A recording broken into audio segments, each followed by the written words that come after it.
Well, it's that time of the week again. We are back for Powered 4 TV Big Fight Weekly, episode 6, with my co-host Chris Hume and myself, Stuart Palmer. How's it going, Chris, before we get into the action that we've seen over the weekend? Nice and kosher, mate, yourself. I think it was solid across the board. I think it's been the best week across boxing and MMA for us. I'm looking forward to the viewers enjoying what we've had over the weekend and then leading into this weekend. So yeah, let's get straight to it. The main event, UFC 260, and Frampton has dethroned Stipe Miocic, who's been absolutely top draw as the heavyweight champion. What an ambassador he's been, Chris, as heavyweight champ, you know, defending it so many times. I know he's lost it as well. He's come back, but what a fight. And what did you think, mate? It's sad for Stipe because, you know, for a guy that's defended the title, well, the heavyweight titles more than anybody else in the UFC's history at heavyweight, it's a shame. But, you know, the new king is here now, and that's Francis Ngannou, and a scary prospect now for everybody else looking up. I'll tell you what. Sorry. Sorry, mate. No, you go first, mate. No, that's fine. Honestly, you fire away. I couldn't believe, to be fair to Stipe as well, with the ending of it. He took a few. I know he was rocked. He stayed up there, didn't he? You know, I know, and he got absolutely harpooned on the way down. He was out. But I think the punches he took leading to the KO, not many men at heavyweight would have been able to take them, would they? No. Well, what did they say? Is it Francis Ngannou hits like a Ford Escort? I've not been hit by a Ford Escort myself, like, but who said that? Oh, I can't remember, was it Daniel Cormier or Joe Rogan in like the lead up to the fight, like, and I'm like, fucking hell. It was, the writing was on the wall. I thought, you know, from the get go of the fight, I thought Francis Ngannou was fantastic in the way he just sort of picked his punches and took his time. It wasn't like the first fight where he came in windmilling Miocic and trying, you know, just knock him out straight away. He was a lot more measured. You know, it was a lot of patience going into the strikes. But when he did land, he landed hard. But, you know, as you say, fair play to Miocic. He took what he could. You know, those head kicks from Ngannou were new, and they were frightening as his punches because those legs are like tree trunks. He was more measured. He was more measured this time round, wasn't he? Like you said, there was it's not cautious. I don't think it was cautious as such, but he just knew, didn't he? He couldn't, you know, he was in and out, wasn't he? And he was hammering him. But I think we've spoken about it off camera as well. Miocic looked a bit gaunt. You know, he came in lighter than he normally comes in. What do you think in terms of tactics? Was that to be quicker, to evade stuff, or why do you think he came in lighter? What would be your surmising of that? He came in lighter against DC as well, didn't he? I had imagined that's what you're saying now is probably the game plan per se, but I think he was looking to tire Ngannou out, obviously use his wrestling, which obviously you saw. Ngannou's picked up a few new tricks and can take it, you know, stop that, he stuffed that takedown, didn't he? And I think he just was too big. You could see the power difference as soon as Stipe went for that, the takedown, and Francis Ngannou stuffed it, but, you know, stuffed it really well for someone who's, you know, only been on the scene for 5-6 years now. So yeah, I think that was the turning point then when Stipe thought, you know, oh shit, I can't take this guy down. He's a lot stronger than I remember.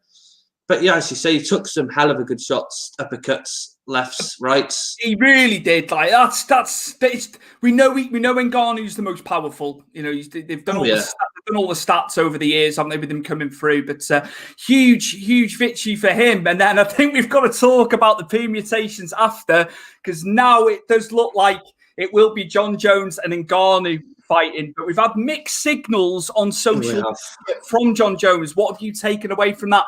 Does he want the fight? I think he does want the fight. I think he's just having a bit of a game. But I wouldn't be playing games with a man like Ngannou and coming up at heavyweight, you know, for my heavyweight debut facing the champ. So what do you take from that? It's the fight to be made. It was the fight they said was going to happen after this match. It's the usual Dana White and John Jones tit for tat, isn't it? Paid me more, and then and then we don't see him for a year or so, and then he backs down. It's like UFC bend John Jones to their will, don't they? And eventually, just like, right, okay, I'll fight now. It's worrying the signs if he's kicking off like this. Are they looking to a point where it's going to be Derek Lewis and Ngannou 2 before John Jones gets his fight? Because I've been reading a lot today, and a lot of rumours have been surfacing saying Lewis is going to go ahead before John Jones because apparently they've been to the table already and John Jones wants more money, which, in all fairness, he should have. I still think UFC fighters don't get paid well enough. Let's minus Conor McGregor out of this because he is himself a machine, a money-making machine. But, a lot of fighters don't get paid enough. And John Jones has done a lot for UFC. I just don't know.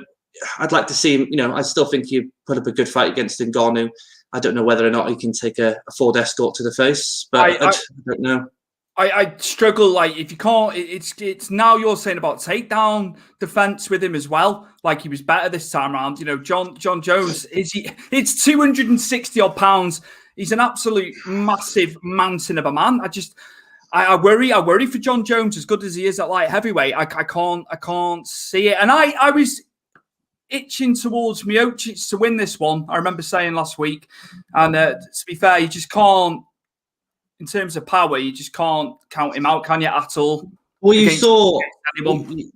saw just in the second round when obviously the finish happened, when Miocic connected with, how he connected with Verdum, when he stepped back and went forward with the straight, and he looked like he rocked Ngannou, and then did something I didn't think Miocic was going to ever do, is, chase him down, rush into him. That's not a fight you want to be rushing, into, because he rushed straight into a left, wasn't it? Was it a left hook? And then, night. I think Ngannou's going to hold this for quite a while now. I struggle to see who can beat him now, and he's going to put everyone away, isn't he? Which he's beaten the kingpin. But the thing is now, what happens with Miocic? Before we go on to Woodley and Luque, what is next for Miocic in your mind, in your opinion? I said to you, didn't I, after the fight, I was a bit annoyed how they were after the fight ended, and they have Joe Rogan, John Anik, and DC talking, and they were dismissing him straight away. I think he's probably going to take a year off, because Miocic, if you look at his fight record, doesn't fight regularly, maybe 1 to 2 fights a year. So maybe now he goes and does it, because he's got another kid on the way, hasn't he, as well? He'll probably take a year off and maybe he'll get his rematch then, because I still think he deserves a rematch for everything he has done. I don't think he'll beat Ngannou a third time round. No, people are going to have to take a punch from Ngannou, whoever fights him, and I can't see many people, taking the punch. So I think a year out for him maybe, and then he'll come back early next year, and maybe get his rematch then, if Ngannou's still champion, which I can't see him not being, personally. And he's well into his 30s, Miocic, as well. Do you know what I mean? He has been around, especially, UFC. He's been with the UFC for years.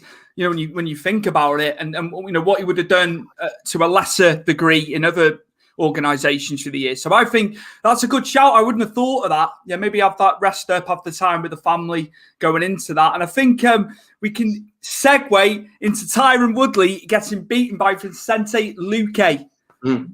And we did say we weren't sure with Woodley after a 3-fight skid, and a 3-fight skid has now become a 4-fight skid. Surely it's curtains for him in the UFC now, Woodley. To be fair to Woodley, in this fight, he came out. He wanted to hungry. He came out hungry. He wanted to grapple, didn't he? I know he obviously turned him on the cage, but he did look to grab hold, didn't he, early on? Yeah, but Luque then turned that round in the clinching against the cage, then, didn't he? And to be fair, like I said, Woodley came into this fight and looked a lot better than he has done for a long time. He really wanted this. That overhanded right he caught Luque with has, let's forget having a granite chin. Has Luque got a granite head?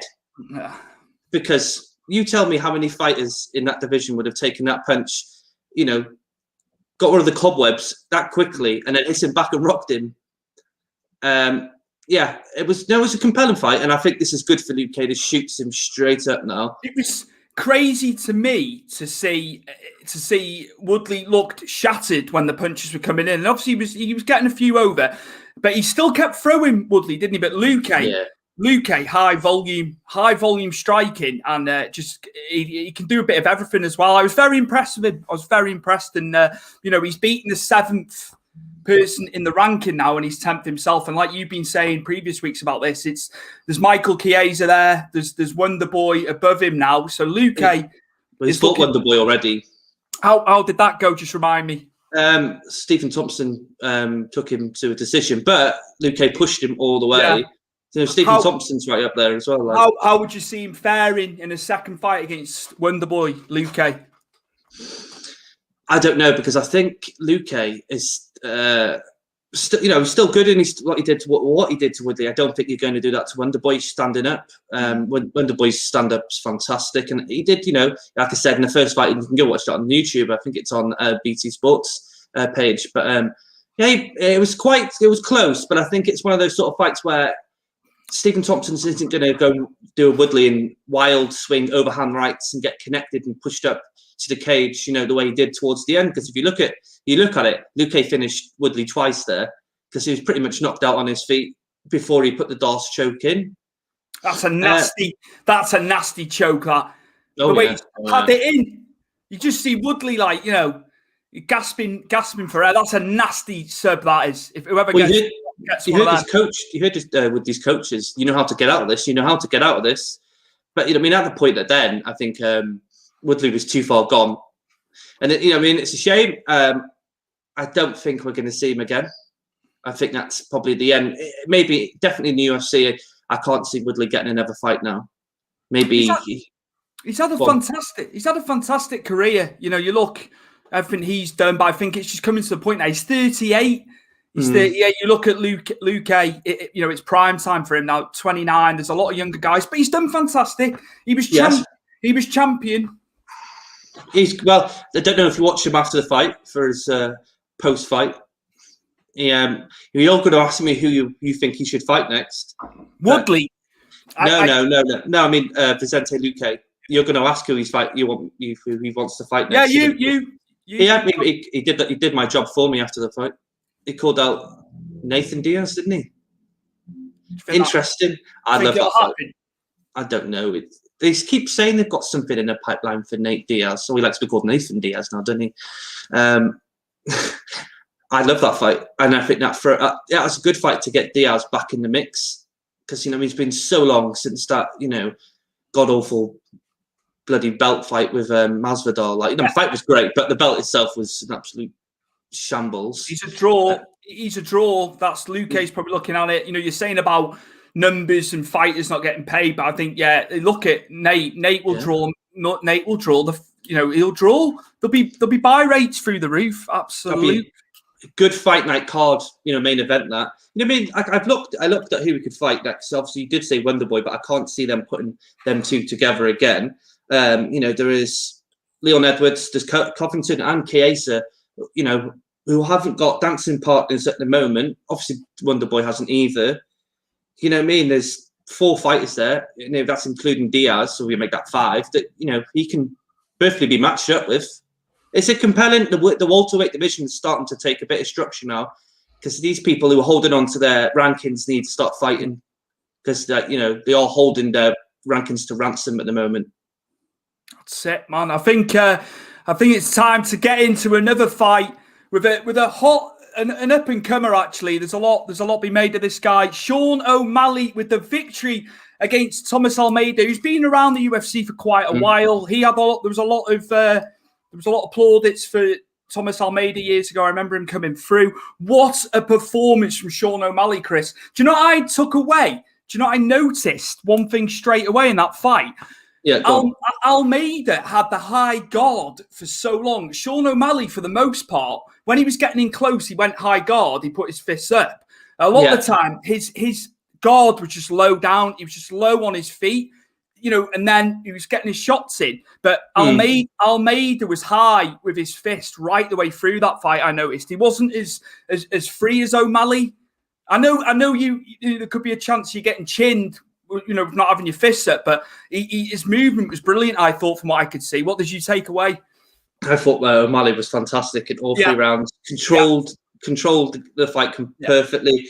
I thought his movements was absolutely fantastic. His striking, the only sort of negative I can give O'Malley You know what I mean? He could have he had his, you know, his knockdown with Almeida when he hit him with a leg kick, didn't he? And Almeida somehow took that shin to the chin perfectly, you know, and he hit him with the overhand, dropped him, and he wanted that. He wants that spectacular finish. You know what I mean? You got to give him as well. It's a negative, but applaud. He doesn't want a normal finish, does O'Malley? He wants that, you know, massive spotlight finish. And yeah, he probably should have finished it in the first round, and that probably would have looked a bit better than, you know, trying to get that highlight reel knockout. But you know, I mean, he was still fantastic, and you know, he looked a lot better than he did against Marlon Vera.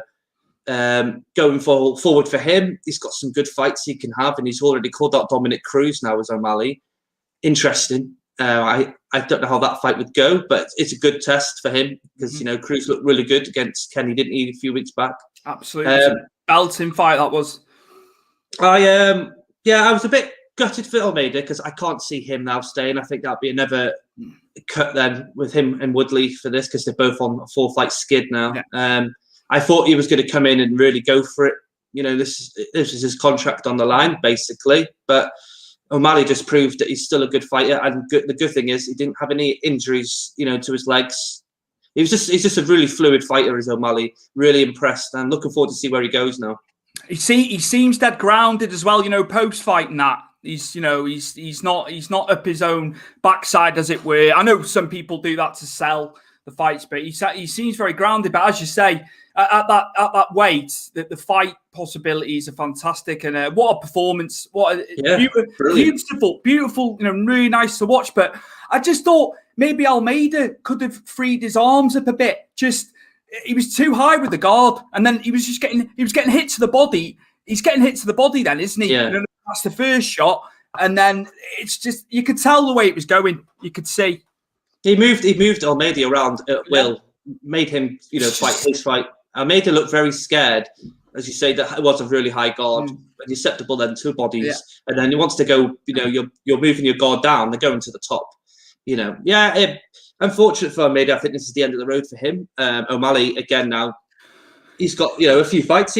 Maybe Marlon Vera is above him in the rankings, so maybe slot them into it for a rematch. If not, I have to say Cruz would be a big fighter for him to have. Yeah, that's good going forward, man. Absolutely. So yeah, that was UFC 260. We're now going to get into the boxing.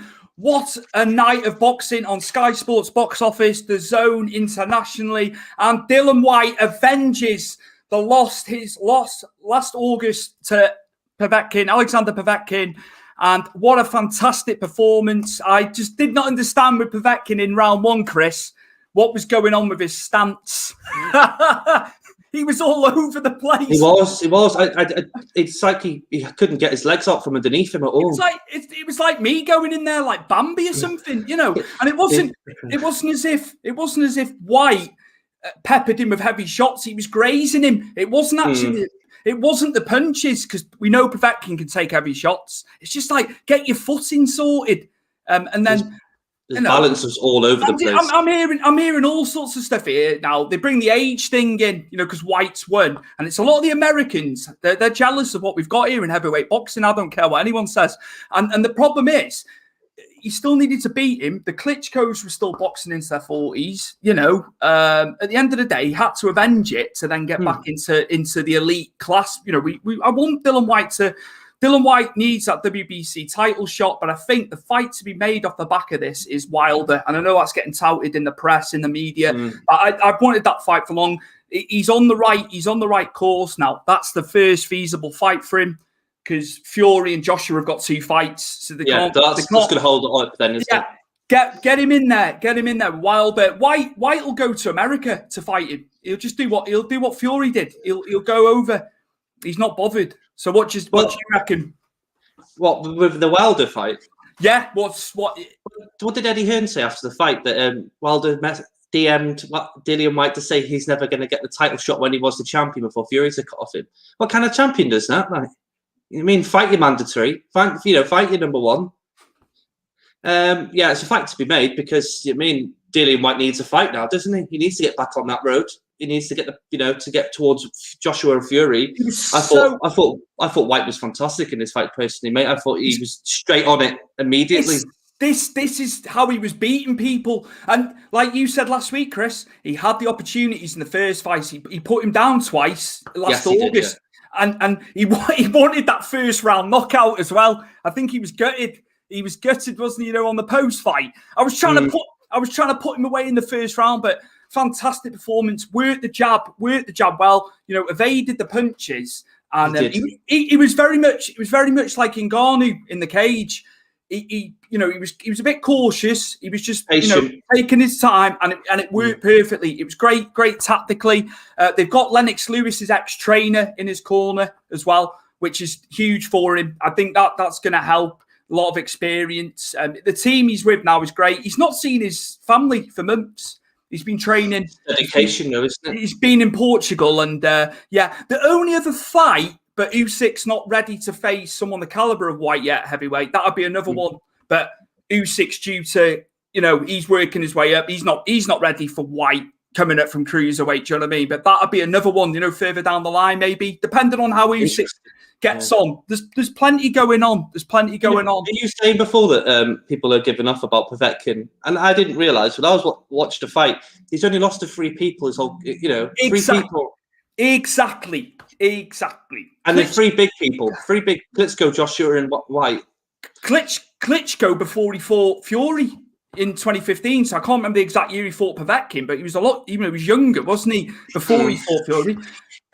Also, it was AJ and now Dylan White, and he's fought a lot of fights, Povetkin. You know what I mean? He's a veteran, but fantastic. And just to seal this one, White and Wilder, they've got to get it over the line. Yeah, that'd be great if they can get that done as Joshua and Fury this year.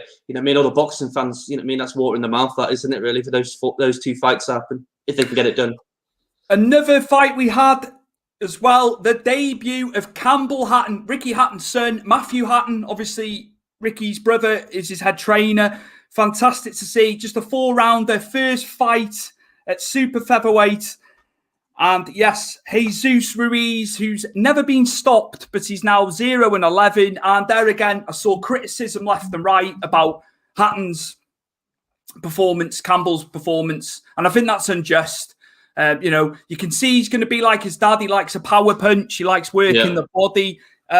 It's just people, it's his first fight, and his amateur career was short. They've got him into professional ranks sooner than probably they would normally do. What do you think about the criticism, Chris? Because it was a good performance. The other guy is a bit of a journeyman. He's never been stopped. Why are people moaning about the lad's first fight? I don't get it. I don't understand it. I said this to you when we were talking about the fight. It's usually like, and I'll take this from a MMA stance from when it got regards to fans. It's like, in America, they boo their countrymen, don't they? Over here, we're dedicated. We get right behind our British fighters, don't we? I don't understand, people giving off about him. He's got a fight who's put in front of him. At the end of the day, he's still got to beat that person, no matter if he's lost 11 fights in a row. And as you say, it's his pro debut. He's not been in that situation before, so he could have easily lost that himself. And then people think, oh, well, he's not good enough then. It's pathetic. It's the first fight. And look, people are allowed an opinion. I just don't agree with that. He's not going to be very good. It's his first pro fight. Do you know what I mean? That guy's 32, the guy's got in with. Let's just get it right here. He's 20 years of age. He's got so much time. And they obviously feel he's ready for the pro ranks. Matthew and Ricky, he's got Matthew boxed to a great level. He fought Kell Brook, I think at world title level. He fought Kell Brook, and his dad need to say more. Do you know what I mean? He fought the 2 best. He fought himself. What a camp he's going to have, and it's other guys that are going to come into Hatton's gym training with him.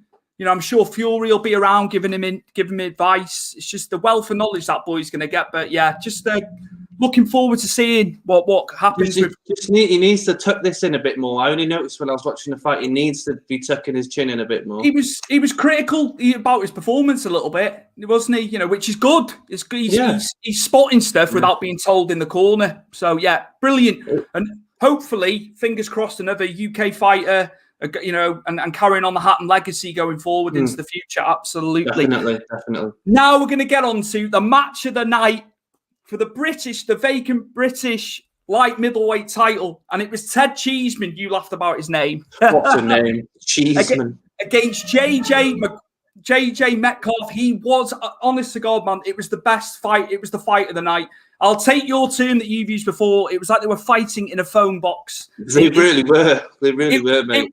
It was the bout. It was the bout of the night by a mile. I've never seen people trade and then it sways one way and the other. Ted Cheeseman probably had the best of it, I would say, on balance.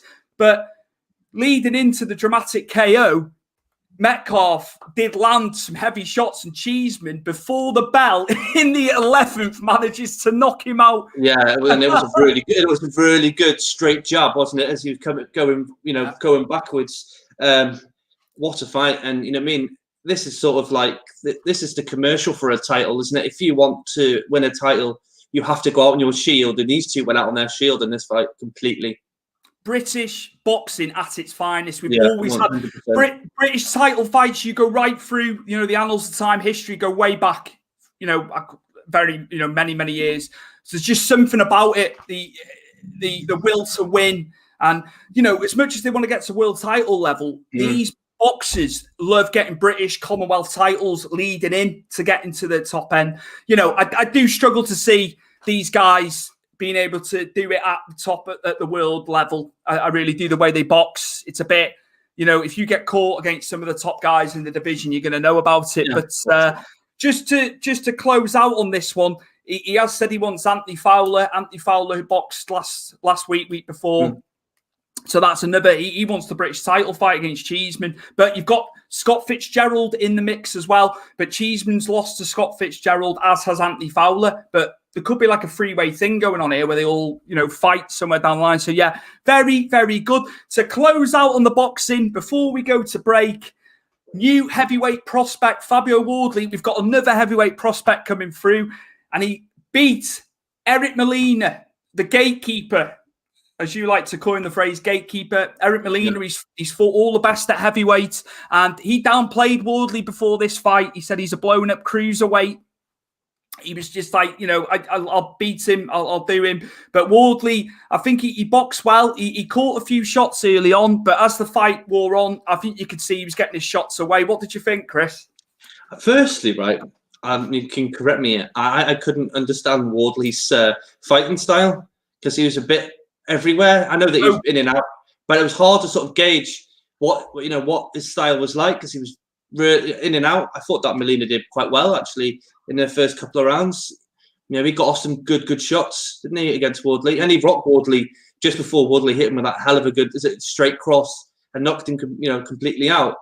Yeah, I couldn't gauge his fighting style. I was just watching it and I had to rewatch it again thinking, because he was sort of bouncing in, bouncing out, and I was like, it's really odd, but effective because he won the fight, didn't he? I think it's going to be one of them with him where he'll learn as he's going along, and that was a big step up for him the other night. Melina's the other end of 30 now, but he's fought all the best in the heavyweight division who are currently in the heavyweight division. Do you know what I mean? Joshua's fought him.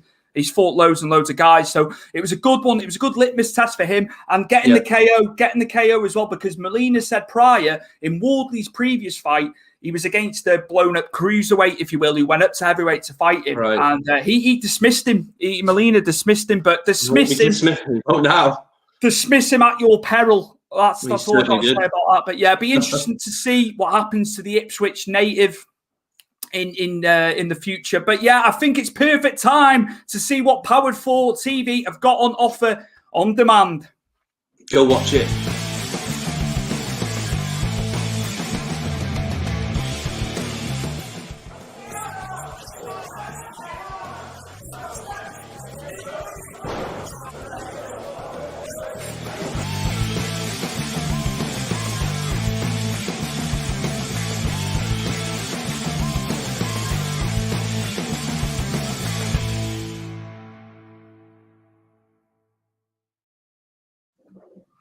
And also, we're going to do some bits and bobs in between. But yeah, please get your comments in. We will have them on at the end of the show. That was the first time ever. Our good friend Franco Varga, his shows are now available on Powered 4. I really encourage you to watch the show first time ever. The next one will be in April as well. It's coming up this month. So yes, absolutely. So yeah, get your comments in. Don't forget, we want your comments as well. But now back into UFC. Big news, Chris, for a potential third fight in July for UFC 264. What we're saying? Fight week, isn't it? International Fight Week. Perfect. Interesting, isn't it? From the picture, you've got contrasts to two different fights. This third one's going to be, what can Conor do better? Not have a boxing stance, go back to your karate stance, and he's got to sort out those calf kicks. And, well, no one's at the moment been able to sort of, block a calf kick because there's not much you can do. It's interesting. I couldn't even give you a winner at the moment because you don't know if Conor, he is dedicated to getting this fight back and getting that one back after losing to Poirier. Poirier's just looked fantastic. He turned down the title fight. He could have been in the title fight in May. It could have been him, but he wanted this, and good on him because it is the money fight. Interesting, isn't it? Which way do you think it will go? I think. Can I just say? I know I'm not saying McGregor wanted to lose it, but I've just got. He does like to avenge. He does like to avenge things. I'm thinking, has this been the plan all along? Not to say Poirier's been fantastic. He's had a great run since losing to McGregor. I just think it was. It was always poised, I think, for a third. I think they've got to do it, but I think, as you say, I think McGregor will come back, and I think we're going to see the McGregor of old, should I say? That's what I think. Yeah, missed that because it was nice to see the softer side, or did they call him the dad side of Conor McGregor? But you want that cocky, arrogant, get in your face, get inside your head, sort of Conor, wins the fight before it gets into the octagon. People love that. I didn't agree with his whole fighting style against Poirier. Seemed to just wanted to try and knock him out in the first round. I didn't get that. I mean, his karate stance was a lot of stick and move, wasn't it? And he countered fantastically back in the day. When we spoke about him a few weeks ago, I said to you, I haven't seen the same Conor since Eddie Alvarez fight, because that was the complete best Conor I've ever seen. I have not seen that guy since. Do you think he's been in and out too much over the years? But I'd say so. If he'd have carried on right the way through, right? Say he hadn't fought Mayweather and he'd carried on fighting from 2017 onwards, and he was consistently fighting, would this have happened anyway? Or do you think it's the fact that he's been in and out of camp, then he's been doing other stuff, then he's been selling the whiskey, which, he's trying to make a life for his kids. I get all that. And his grandkids and the next.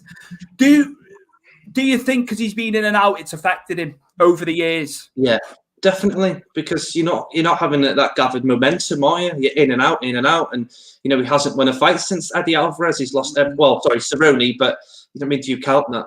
It was 60 seconds of crap, and he didn't get to see what Conor was about really in that. I still think at the end of the day, he would have succumbed to Khabib no matter what. I didn't mean like every single one.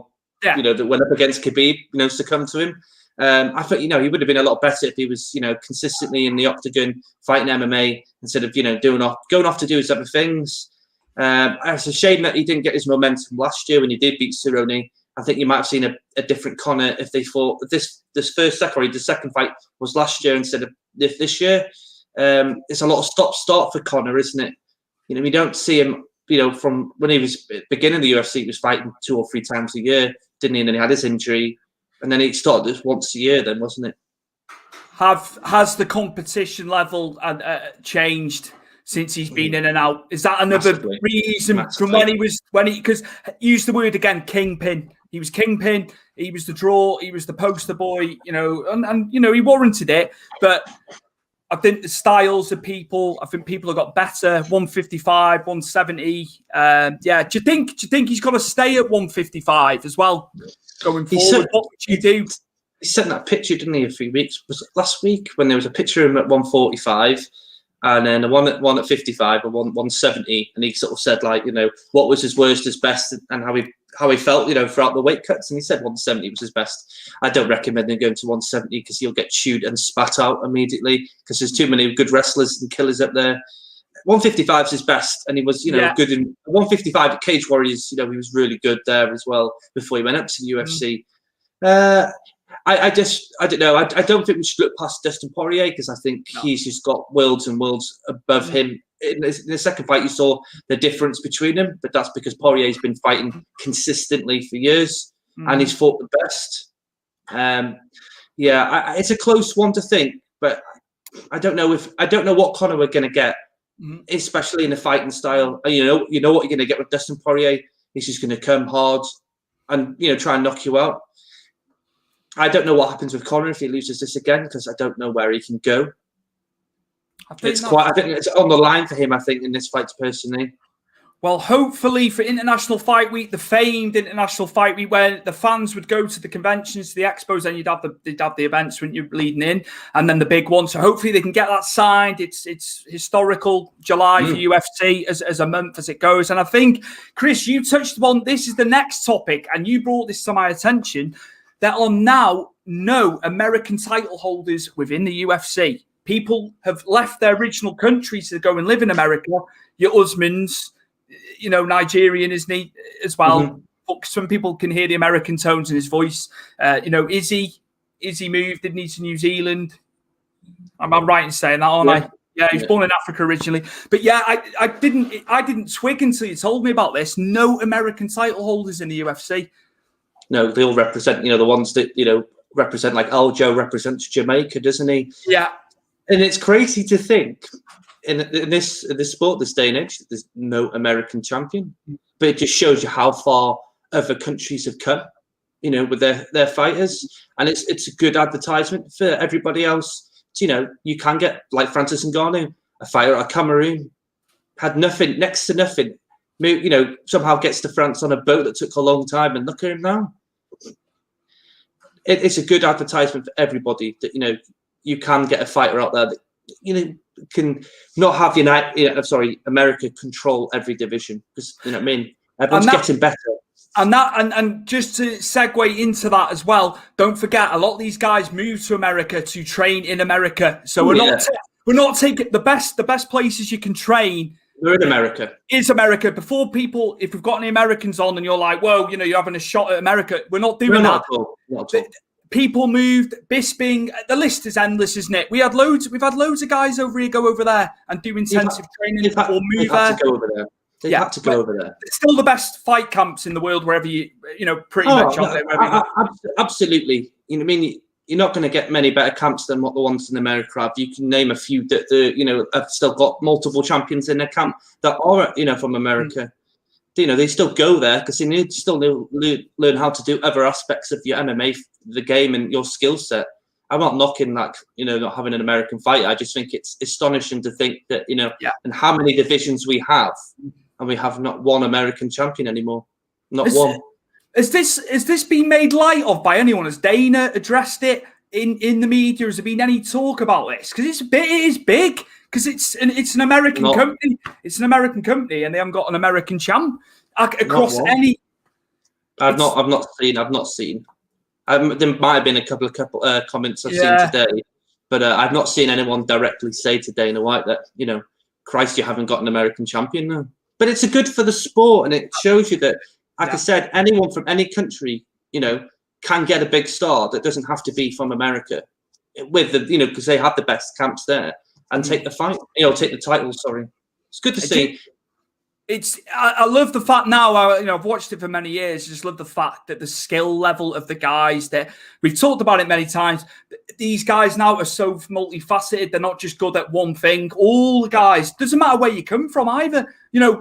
Collegiate stuff in America. The guys are training to a high level in different sports, and that's fantastic. They were always ahead, weren't they, with that amateur stuff like that? And we were always scratching and clawing in the UK, weren't we? Trying to get to that level.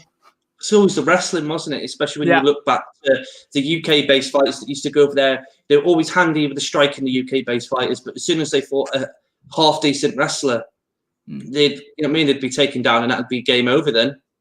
But it's good, gaps are being closed now. You're not going to get that collegiate wrestler that's can completely control.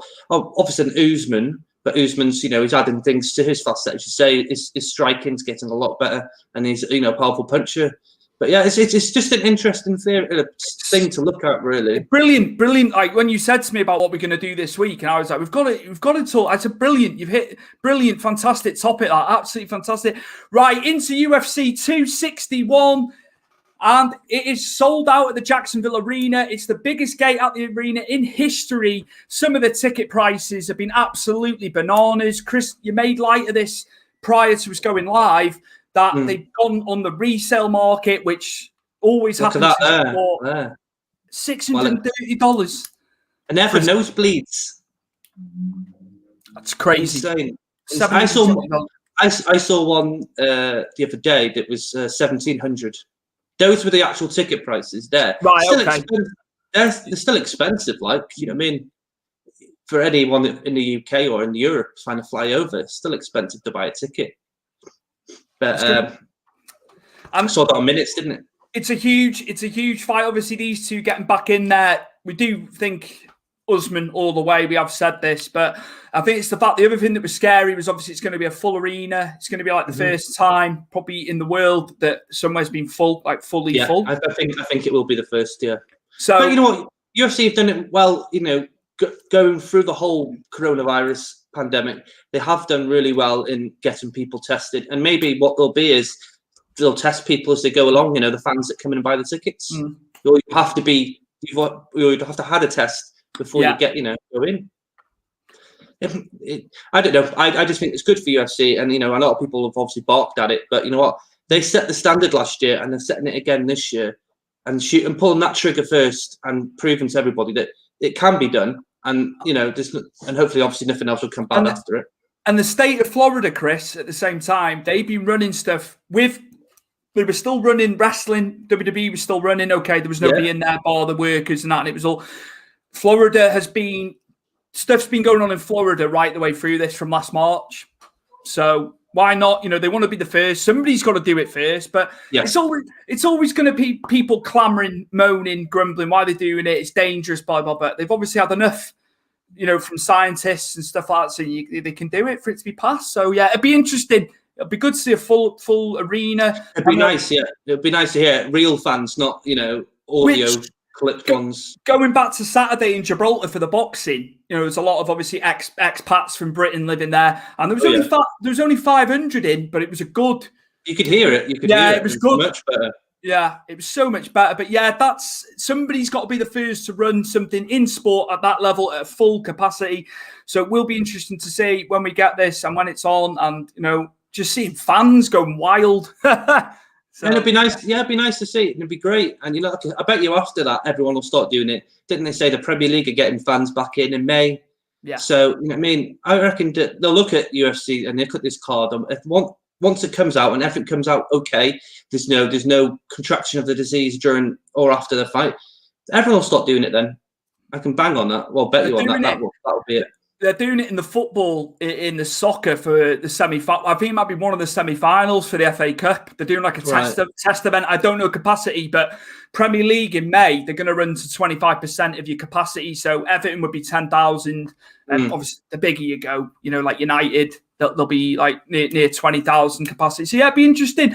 And I think to close out on our news, we're back into boxing. We have got the super featherweight title match between Jamel Herring and Carl Frampton from Dubai. It is in Dubai. I think there obviously will be people in attendance for this. It's interesting because Herring is 5 inches taller than Frampton. Frampton's gone up to 130. He was in and around the 122 mark in fights in lower divisions. So I'm struggling with this one because I think Herring will beat him. I think he's the bigger guy. He's got a big reach. I think Frampton's going to struggle, but Frampton is looking to take on Oscar Valdez after this. He's looking for Gervonta Davis as well, who hold belts at world level in this division. He's been fantastic. He's had a good career. He's only lost 2 fights. Herring's lost 2 fights, but I struggle with this one, Chris, to see. I think Herring will come through this. Just he's the bigger guy. How he's cutting to 130 at 5'10", I don't know.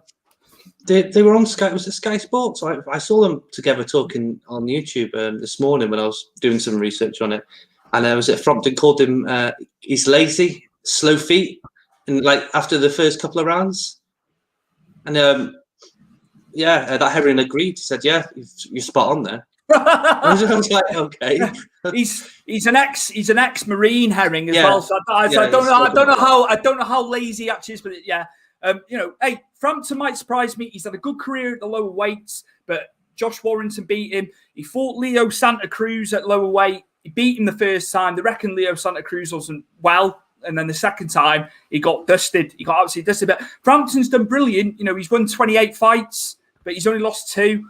He's been brilliant. He's been a great, patron of the sport in Northern Ireland for British boxing. He's had some big fights, big draws in the arenas and stuff. Shows in Belfast, shows outside and stuff like that. But I don't know, Chris. I don't know with this. I think I'm going Herring. I could be very wrong here, but he's the bigger guy. Is this going to be done in America then, this fight then? Dubai. Oh, so 4 p.m. Eastern in the US, so it'll be 9 o'clock here. The main event. Yeah, I'm gonna watch it. I've supported him through his career, Carl Frampton, but I struggle with this one, Chris, I tell you. So I think now would be the time to have a look at some viewers' questions. Yeah, let's go for it. If we have any at all. I'm sure we do. Oh yeah, Rambo's here. Random question, but I saw a lot of hype when Eubank Jr. started and his dad was taking a lot of the spotlight. Where now does he rank up in your opinion? Right. He's actually going by the name Eubank now, I think. I think he's dropped the junior, so that kind of tells you something. But his dad was always in the spotlight. He's charismatic. I don't think it harmed his son. He lost to Billy Joe Saunders, but he's done well since then, Eubank. You know what I mean? I think maybe Senior did realise and think maybe I'm having too much of the spotlight, but it's just interesting. What do you think, Chris? I don't know much about Eubank Jr., to be honest with you. I know a lot about his dad because we were young enough to see Chris Eubank in his prime in a way, but me and his end. I don't really know. This is more of like sort of your thing to answer. I'd say I'll give you some backstory on that. So he fought Billy Joe Saunders at middleweight, but they're both at super middle now. That was a close fight. That was one of them, like we have it in the UFC and you're not quite sure. And then the judges, It was a very close fight, that first one. Some people thought Eubank beat him. Eubank Jr. beat Billy, but they've both gone up to super middle. They've done quite well. Eubank Jr. beat George Groves as well. That wasn't, it wasn't going to be an easy fight. Groves has fought some of the best in the division. Yeah, he has. So good question, that Rambo. But I think now he's getting to that point in his career maybe where, he'll just take a back seat to his son, Senior. Abby Kelly. Go Stu. Thank you, Abby. Lewis Young, O'Malley's match was awesome. Yeah, Chris, I think just highlight O'Malley again. Probably performance of the night, maybe. I think he got that anyway, didn't he? It was fantastic, wasn't he? Well, like I say, all 3 rounds, he controlled Almeida at his own will, and he was too quick, too precise. You know what I mean? He didn't rush anything either. He picked his shots and picked them perfectly all the way through the fight. And as you said, Almeida had a really high guard, which was strange because every time he went forward and threw a punch, O'Malley would say 8 times out of 10 was moving out the way of the strike. Oh, it's like I said to you, big things are coming for him. That's Isaac, that is. He's under a pseudonym on there. It's Tyler T.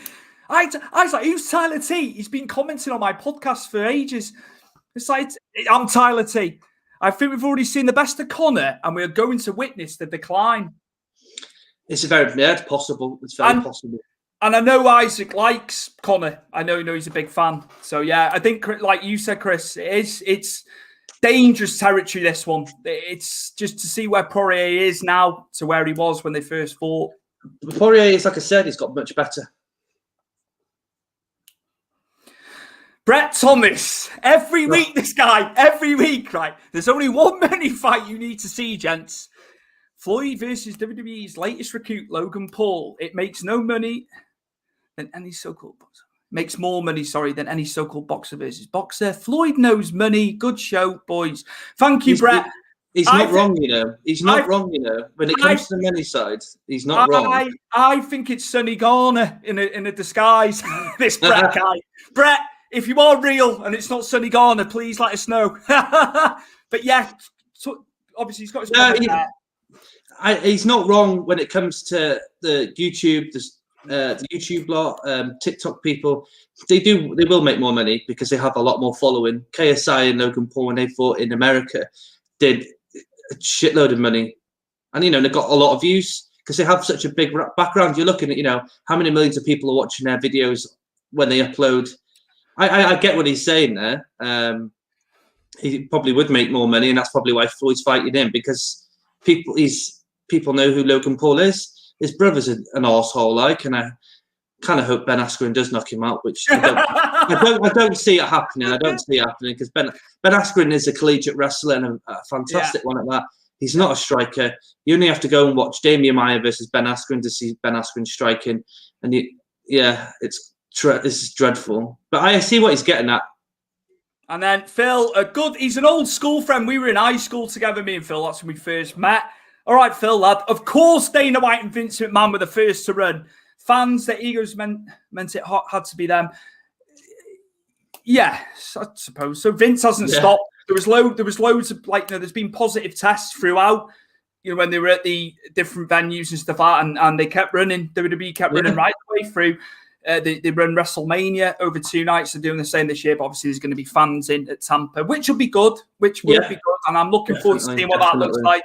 But yes, Phil, good comment there. And Dana, but on the same token, spinning it round, Phil, somebody's got to run a show at full capacity, and it just happens to be Dana White. And it could be the promoters being egotistical, but at the end of the day, they need to get it rocking and rolling sooner rather than later, don't they? And of course they do. The vaccines have been rolled out, especially over here. We're high. The numbers are high on the vaccines now, so they've got to get this sport capacity bit sorted. Everyone's desperate to get back at this. Any sport that they love, everyone wants to get back. It'd be nice to hear actual fans in any sport, celebrating being there and chanting for their team or fighter. Be nice. I think that's it on the comments. Thank you very much. I was waiting for Logan. I was waiting for Logan Paul to be brought up. Brad, I told you before you'd come in. And where can the listeners and viewers find you, Mr. Hume? They can find me at VanHume86 on Instagram, and they can find me at VanHume on Twitter. And again, as always, you can find me on Powered 4's Big Fight Weekly page on Facebook. You can find me at StewieP1 on the Twitter, Stu's Wrestling Podcast on Facebook. You can also find me at Instagram, no apostrophe on the S for Stu's Wrestling Podcast. It's annoying. I want an apostrophe on there, but you can't do it. So, yes, this has been Powered 4 TV Big Fight Weekly, Episode 6. Thank you to Rich for ploughing in all the graphics and content for us. Without him, we're screwed. I'd be clicking mouse. Chris would be clicking the mouse. And, we're very thankful to you and John for everything. We are recording a special for WrestleMania week. We are going to be crossing over into MMA and wrestling and all that good stuff for a special. They've got loads of content coming for WrestleMania week, extra stuff on Powered 4. Keep your eyes peeled, and thank you and good night, and see us next week, 6 p.m. Tuesday live. Ciao.